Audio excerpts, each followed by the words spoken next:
Hey, what up, YouTube? Here with a post-fight video of the Saul Canelo Alvarez versus Jermell Charlo fight. Now, I'm going to give y'all the results before I give y'all the summary of what happened in the fight. Now, I meant to upload this video when the fight happened because I made a post-fight video immediately after the fight took place.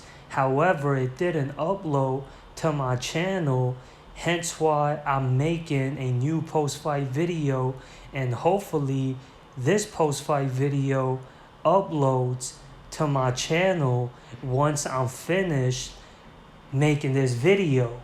And the results, as most of y'all know, Saul Canelo Alvarez won the fight via unanimous decision, and I had the fight score 118 to 109 in favor of Saul Canelo Alvarez. It goes to show y'all that this fight, at least judging from my personal scorecards, if y'all tapping into this video right now, it was a dominant one-sided fight in the favor of Canelo Alvarez, and all the official judges scored it pretty much the same way how I had it scored. And I had this fight score 118 to 109 because in the 7th round, Jermell Charlo took a knee after Canelo Alvarez landed successful combinations, and those shots accumulated enough damage to Jermell Charlo for Jermell Charlo to take a knee to gather his breather together to get back in tune with the remainder of the fight. And Canelo Alvarez showed that he was a stronger fighter. He was more fluid and he was more mobile, and he fought a better fight and had the better movement and the better flow in this fight. And Jermell Charlo, he was on defense mode, and he didn't leave up out of his shell throughout the whole fight. And his best round was the 5th round, and the 8th round, I would say he did all right. And the rounds that I had scored for Jermell Charlo, those were very close rounds that could have been scored for either fighters. And Saul Alvarez, he landed the more flush shots. He did the more effective work, and he was more accurate with his shots. And you could tell the power difference when the two fighters would throw their shots. Canelo's shots seemed to have more thud and power behind his shots. And I think that comes from Jermell Charlo being a fighter who fights at super welterweight. And this was Jermell's first time fighting outside of the super welterweight weight class, and he leaped up 2 weight classes to make this fight happen. And that is a 14-pound weight up from where he's used to fighting at.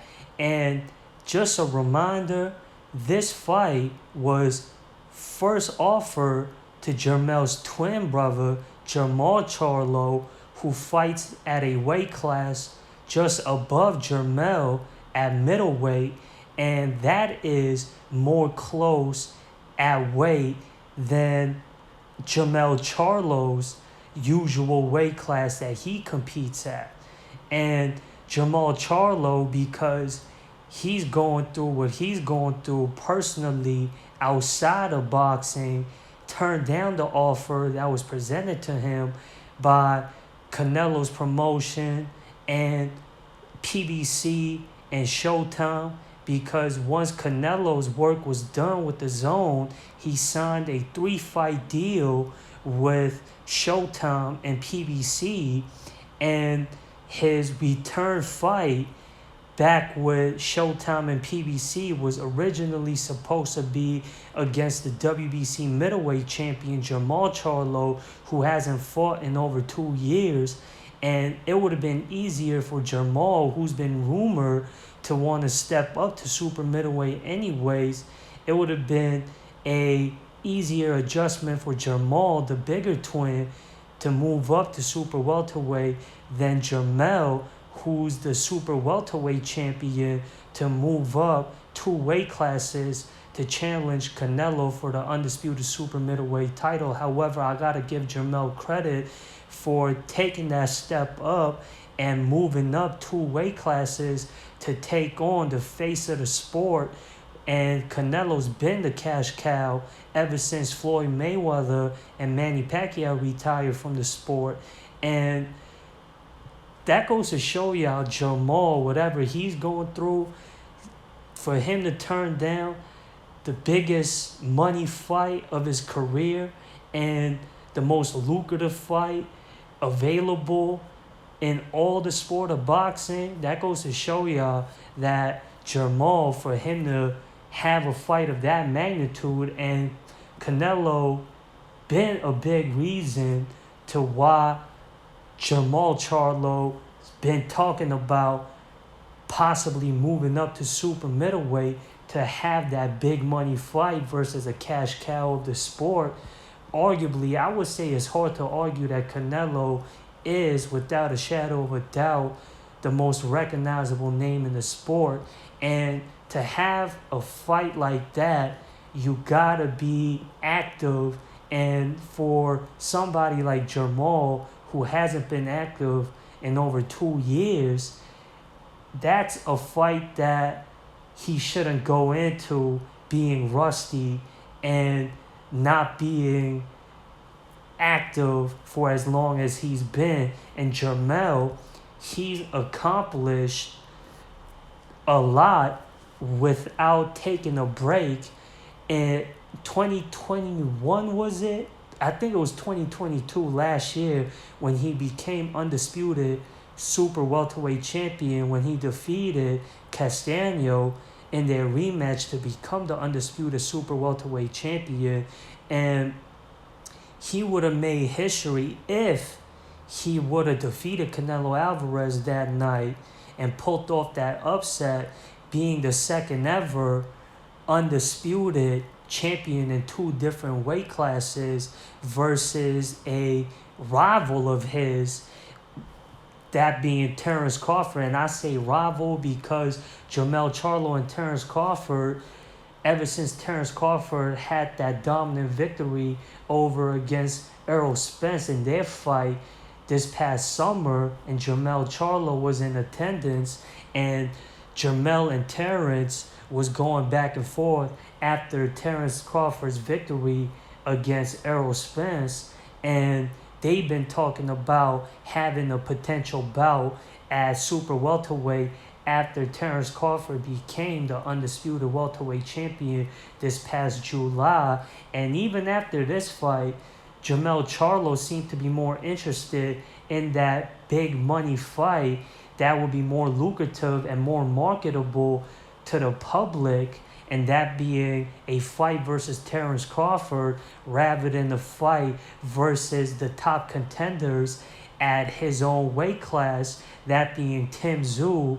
And Showtime did mention during the post-fight interview, is he looking forward to going back to super welterweight and continuing to defend his unified super welterweight titles. To remind y'all, if y'all ain't know, Jermell Charlo had to vacate his WBO super welterweight title for him to make this fight happen versus Canelo Alvarez, because the WBO was demanding for Jermell Charlo, in order for him to keep the WBO title, to have that fight versus Tim Tszyu, his originally scheduled opponent that he was supposed to fight earlier this year. Unfortunately, he had to pull out of that fight because he had hurt his hand during the build-up to that fight during his training camp, and that's why that fight got postponed and delayed. And I'm quite sure that fight will happen next year, because if they agree to make that fight happen earlier this year and it was set and scheduled to happen, then I'm quite sure they will have no problems making it happen next year. And Jermell Charlo did say he doesn't mind facing Tim Tszyu, and at that time, this was before Tim Tszyu defeated Brian Mendoza in their WBO super welterweight title fight, and that happened last week. And Tim Tszyu had a impressive performance, unanimous decision win over against Brian Mendoza. And Jermell Charlo did say that he will be interested in fighting the winner of that fight. And as we know now, Tim Tszyu won that fight. And now the fight to be made at super welterweight is, without a shadow of a doubt, is Jermell Charlo versus Tim Tszyu. And I'm quite sure that Jermell Charlo and his camp would like to gain back the undisputed crown at super welterweight. And in order for him to do that, he got to go through Tim Tszyu to get back the WBO super welterweight title that he never lost in a fight. And however, he did make it notice that he would prefer to fight Terence Crawford rather than fighting Tim Tszyu because there's more money in that fight. However, speaking from a avid boxing fan's perspective, the more compelling bout would be versus Tim Tszyu, because in order for Terence Crawford to earn a unified title shot at super welterweight, I think he got to get at least one or two fights versus a notable fighter at super welterweight to line himself up to challenge for the unified or the undisputed crown at super welterweight, regardless of the fact that him being the number one pound for pound fighter in the world right now. And on paper, Jermell Charlo versus Tim Tszyu sounds more like a even matchup because both fighters has been fighting at super welterweight throughout their whole career, and Tim Tszyu has earned himself a shot to possibly become a potential undisputed, undefeated super welterweight champion. And he already is a champion right now, as he is a current WBO super welterweight champion. And I'm sure Jermell Charlo, because this L came from a fight versus the best super middleweight, the undisputed super middleweight champion, and he could have fought a better fight.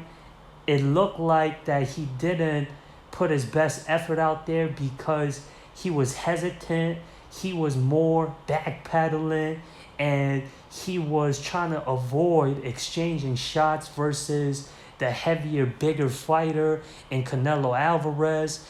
And he was trying to avoid getting trapped in certain spots and feeling the blows from Canelo Alvarez. And he would be locked in his shell and keeping his guard up and being on the move and not engaging in the fight. And that's why this fight wasn't that much of a competitive bout.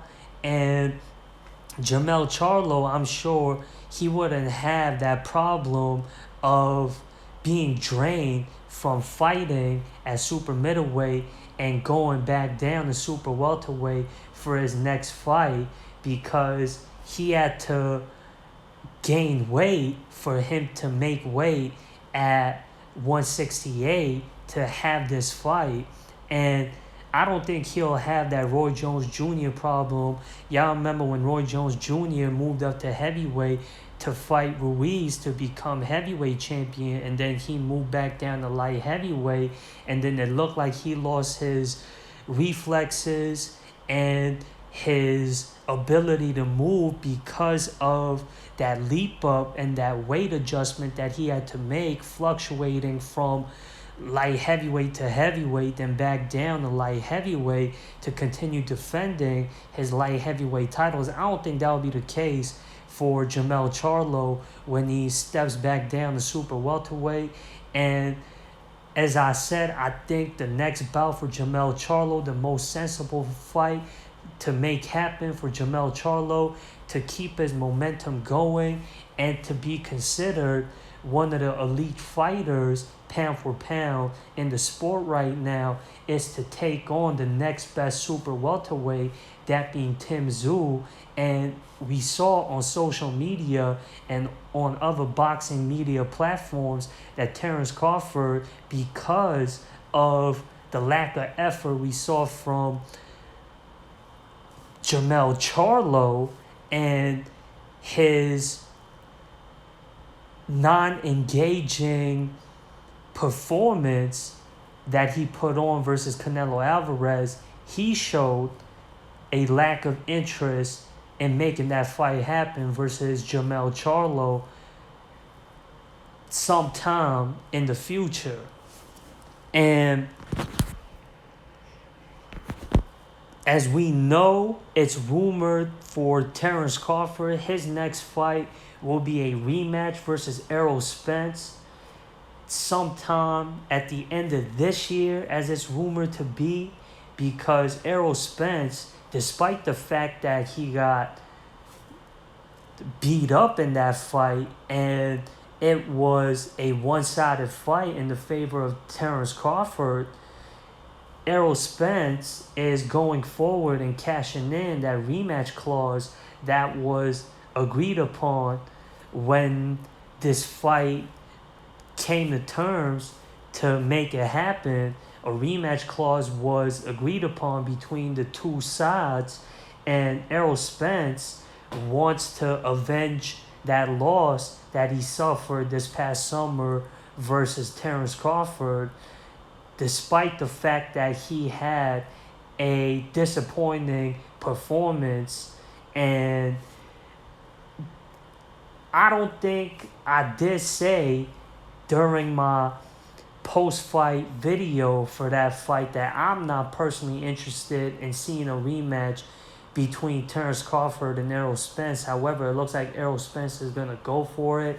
So it looks like that's going to be Terence Crawford's most likely fight to happen next. And then if he's successful at defeating Errol Spence again in the rematch, then we'll see if Terence Crawford does take that step up to super welterweight, or if he's going to continue defending that undisputed title at welterweight. Remember, Terence Crawford started fighting at lightweight, and then he became champion at lightweight, then at super lightweight, then at welterweight, and at two of those divisions he was undisputed, and he still is the current undisputed welterweight champion. And that would be a huge leap for Terence Crawford to step up from starting at lightweight to competing at super welterweight. It's almost like the steps that Gervonta Davis, Floyd Mayweather, Manny Pacquiao took from fighting at featherweight. Well, in Manny Pacquiao's case, he started fighting at flyweight, and then he moved all the way up to super welterweight. And as far as Gervonta Davis and Floyd Mayweather goes, they started fighting at featherweight, and then Floyd Mayweather, he moved up to super welterweight and became champion there as well. And currently Gervonta Davis competes at lightweight, even though he started, I think, either at super bantamweight or featherweight, and he fought all the way up to super lightweight.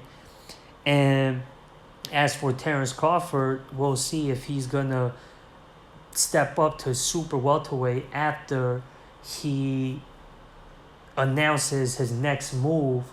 And as for Jermell Charlo, as I said, for him to bounce back and keep his reputation, which didn't get hurt after a loss versus Canelo Alvarez. And this fight went as expected. And that's why I say this didn't hurt the reputation or the momentum of Jermell Charlo. The only thing that tarnished his ongoing role is his lack of effort in this fight versus Saul Alvarez. And for him to bounce back, I think, is to take on, as I said, the next best super welterweight, the only other champion at super welterweight, that being Tim Tszyu. And as far as Canelo Alvarez goes, he has already accomplished it all, and he's been fighting for over a decade now. As I said, he's been the most recognizable, the most notable name in the sport ever since the Mayweather-Pacquiao era, and he's took on all comers, and he's took on the best challenge that was offered to him, and he didn't duck any fighters. And throughout the development of his career, he blossomed very well, and he showed a lot of improvements and good adjustments, and he added more skills to his arsenal, and he showed that he is a true studious student and a true appreciator of the sport of boxing, a definite purist when it comes to the sport of boxing. And I wouldn't be mad if Canelo Alvarez was to retire today. He's definitely got the legacy and is arguably one of the greatest, without a shadow of a doubt, one of the greatest Mexican fighters in Mexican boxing history. And he's definitely up there in the conversation to be the best Mexican boxer of all time, with the legacy that he has right now and the accomplishments that he's achieved during his pro boxing career.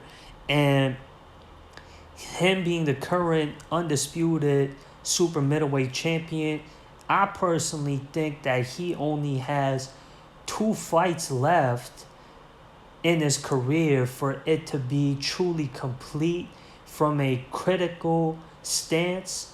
And those 2 fights that I want to see from Saul Alvarez before he retires is a fight versus both David Benavidez and Demetrius Andrade.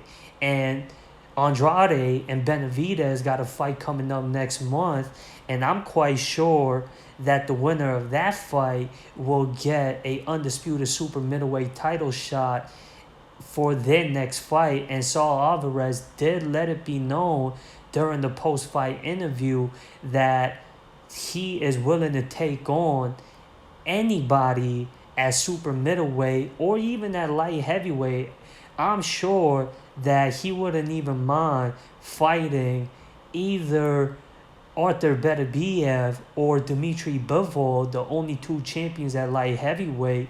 And he been saying that he wants to avenge that loss that he suffered versus Dmitry Bivol in their fight 2 years ago, which he should have no shame in. But the competitive nature of Saul Alvarez, he's feeling that zealousness of wanting to avenge that loss versus a in-prime, tip-top shape, and arguably the best fighter, and I would say technically speaking, fundamentally wise, Dmitry Bivol is the best skilled fighter at light heavyweight. And when he took on Dmitry Bivol, it definitely wasn't like his first fight at light heavyweight when he took on Sergey Kovalev, who was well past his prime by then.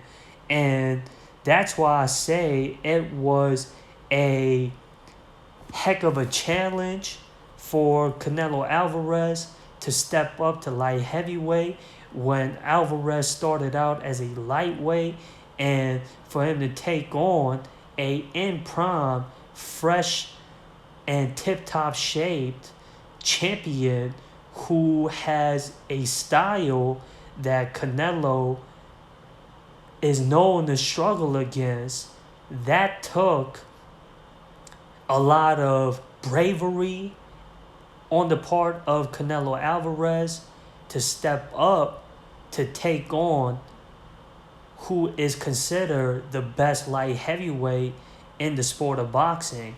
And that's why he shouldn't feel any shame in that defeat versus Bivol. And it was a close competitive bout for what it was. Now, am I interested in seeing another fight with Bivol and Alvarez? Not really. I'd much rather see an undisputed light heavyweight title fight between Bivol and Beterbiev, and I would much prefer to have Canelo Alvarez continue defending his undisputed super middleweight titles. And Saul Alvarez, ever since his fight versus Bivol, he hasn't took on the best opponents. His last fight was versus John Ryder, who isn't the best super middleweight. However, he is a decent super middleweight, and I would say he is a top 20 to top 10, somewhere between there when it comes to the super middleweight rankings. And that was more like a welcome home fight for Canelo Alvarez, because that fight was in Guadalajara, which is the hometown of Saul Canelo Alvarez, and that was more like a welcome home performance put on of a show by Saul Alvarez to show gratitude to his hometown fan base. And it was more like a spectacle than a competitive mega fight that a Canelo versus Andrade or Canelo versus Benavidez would carry. And we saw him have a third fight versus a past prime 40-plus-year-old Triple G, and a third fight between those two rivals should have been happened immediately after their second fight, and that fight lost its hype a few years later. And as we know, Triple G isn't as durable and doesn't carry that same boogeyman power and that same reputation that he once carried during the prime of his career. And that's why that wasn't the best fight for Canelo Alvarez to have fans say, oh, that's definitely the best available fight for Canelo Alvarez. I think that was more of a easy cherry-picking fight for Canelo Alvarez to get his groove back, to so to speak, from that defeat that he suffered against Dimitri Bivol, to get back his role and to get a bounce back from that L. And Jermell Charlo also is yet another one of those fights. And I'm not saying it wasn't as compellingly sounding on paper.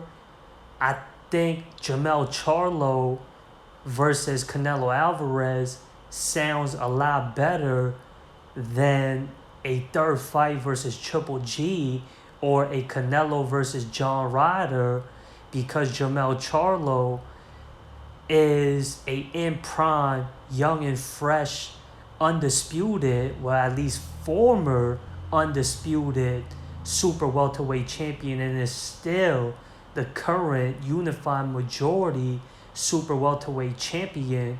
And you look at Jermell Charlo's only L prior to losing to Canelo Alvarez was versus Tony Harrison, and what was a questionable decision loss. And he avenged that only L that he suffered before fighting Canelo Alvarez in a emphatic fashion versus Tony Harrison in their rematch. And Brian Castano, I thought, won the first fight versus Jermell Charlo, and then he avenged that poor performance, speaking on the behalf of Jermell Charlo, and then he put on the performance that he first initially wanted to put on from in the first fight in the rematch versus Castano when he became the undisputed super welterweight champion.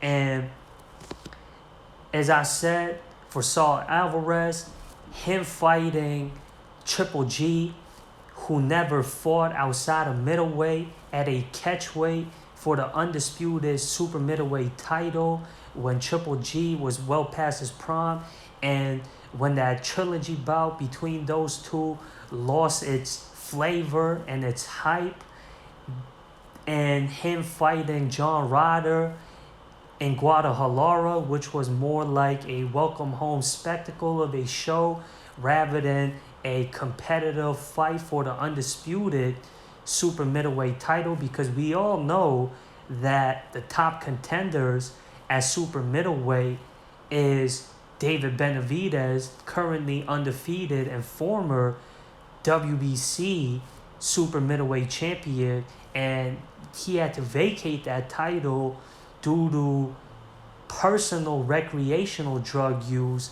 From what I heard and saw, I don't think it was a performance enhancement drug that he got busted with when he had to vacate the title. And Demetrius Andrade, who is also undefeated, who had a successful debut in his debut fight as super middleweight in his last fight, he is a two-divisional world champion, former WBO middleweight champion, and former WBO super welterweight champion as well. And he's technically sound and can cause a lot of stylistical problems versus Canelo Alvarez. And stylistically speaking, David Benavidez, and size-wise speaking as well, and shape-wise speaking as well, David Benavidez can also cause a lot of stylistical problems and make it a tough, rugged fight for Canelo Alvarez. And as I said, I think those are the only two remaining fights left in the career of Canelo Alvarez that's been one of the best in the modern era, and definitely is going to be listed as one of the most successful boxing careers in the rich sports history. And as I said, he's took on all other top super middleweights. He's done it all at super welterweight, middleweight, and it would be considered finished once he makes that fight happen versus both Andrade and Benavidez. I'm talking about finish when it comes to Canelo Alvarez taking on the best super middleweights available, because he's fought everyone else that's been considered to be a top level super middleweight. And as I said, he signed a 3-fight deal with PBC and Showtime after his work with the Zone was done. And one of those 3 fights is done already. He defeated Jermell Charlo and successfully defended his undisputed super middleweight title. And regardless of who wins between Benavidez and Andrade, I think he should take on both Andrade and Benavidez and give them a title shot each. And I think the winner of Benavidez and Andrade, the winner should get the fight first, and then the loser of that fight can also challenge Canelo Alvarez. And I don't see anybody else, as I said, left for Saul Canelo Alvarez to take on next. I don't want to see Jermell Charlo have a fight versus Canelo Alvarez. That doesn't sound appealing to me. Neither does a rematch versus Dimitri Bivol. I don't think a fight versus Arthur Beterbiev sounds appealing either. That's why I say Saul Alvarez should continue defending his undisputed super middleweight title for the rest of his career. And once he fights both Andrade and Benavidez, then he's done it all at super middleweight and can say he's done it all that he could in the sport of boxing. Anyways, that does it for this post-fight video. Y'all let me know what y'all thoughts are from the fight that y'all saw with Alvarez and Charlo. Comment, subscribe, share, like, all that good stuff. And click the links in the description to show y'all support. Anything would be appreciated. And that does it for this video. I'm out of here, y'all. Peace.